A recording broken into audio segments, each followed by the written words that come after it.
नमस्कार, कसे आहात सगळे? तर पुन्हा एकदा आपलं स्वागत आहे पायल रेसिपीजमध्ये. तर आज आपण बघणार आहोत मस्त अशी रवा पुरी. तर त्यासाठी मी इथे 1 वाटी रवा घेतलेला आहे. रवा घेताना आपल्याला बारीक रवा घ्यायचा आहे. आता हा जो रवा आहे हा आपण एका मोठ्या बाउलमध्ये किंवा भांड्यामध्ये काढून घेऊ. आता आपल्याला रव्यामध्ये थोडं मीठ टाकून घ्यायचं आहे. अर्धा चमचा जवळपास मीठ मी यामध्ये टाकते आहे. जवळपास 1 चमचा आपल्याला तेल टाकायचं आहे. आता तेल आणि मीठ रव्यामध्ये छान आपण मिक्स करून घेऊ. आजची जी आपली रेसिपी आहे रवा पुरी ती अगदी मस्त आहे आणि झटपट होणारी आहे. लहान मुलांपासून मोठ्यांपर्यंत सगळ्यांना खूपच आवडेल.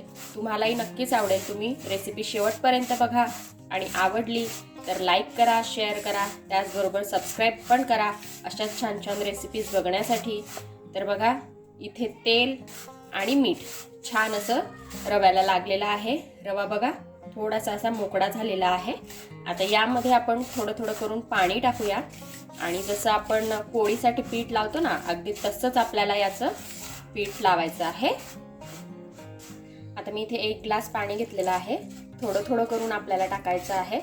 तर पीठ लावताना एक लक्षात घ्यायचं, हे बघा अगदी हलक्या हाताने आपल्याला अशा प्रकारे थोडं थोडं पाणी टाकायचं आहे आणि याला असं मिक्स करायचं आहे. खूप असं मळायचं नाही आहे कारण आपण याला रेस्टला ठेवणार आहोत. कारण रवा आहे तर ते पाणी सोक करतं, म्हणून अशा प्रकारे आपण याला थोडं थोडं करून पाणी टाकून हे करून घेऊया. आणि बघा आता पाणी छान असं टाकून झालेलं आहे. आता असंच आपल्याला झाकून याला जवळपास 15 मिनिटं रेस्टला ठेवायचं आहे.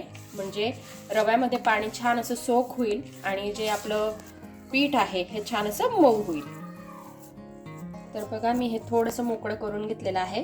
अगदी थोडंसं आपण यावर पाणी टाकून घेऊ, जवळपास 1 चमचा, आणि यावर आता झाकण ठेवून देऊ म्हणजे हे छान असं रेस्ट होईल.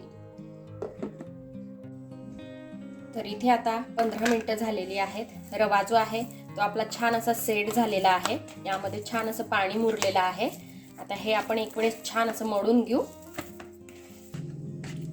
तर बघा इथे रवा जो आहे हा छान असा बाइंड झालेला आहे.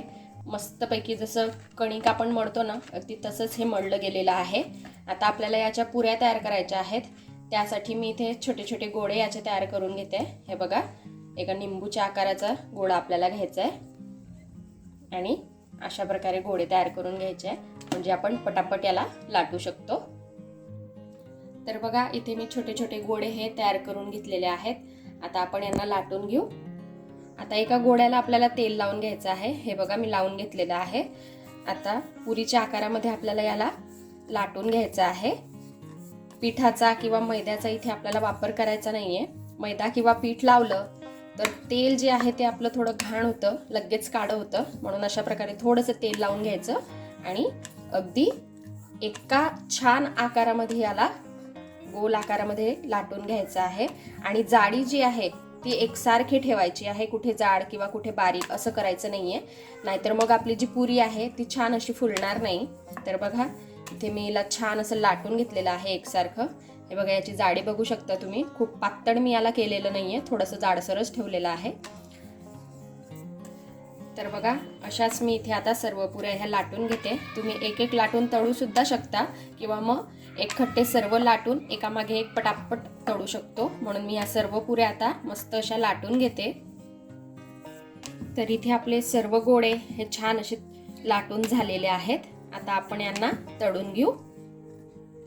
आता एका साईडला मी तेल छान असं गरम करून घेतलेलं आहे. आता आपल्याला गॅसचा फ्लेम मीडियम ठेवायचा आहे आणि मीडियम फ्लेमवरती आपल्याला या ज्या रव्याच्या पुऱ्या आहेत त्या छान अशा तळून घ्यायच्या आहे. बघा किती मस्त आणि छान अशी पुरी आपली ही फुगलेली आहे.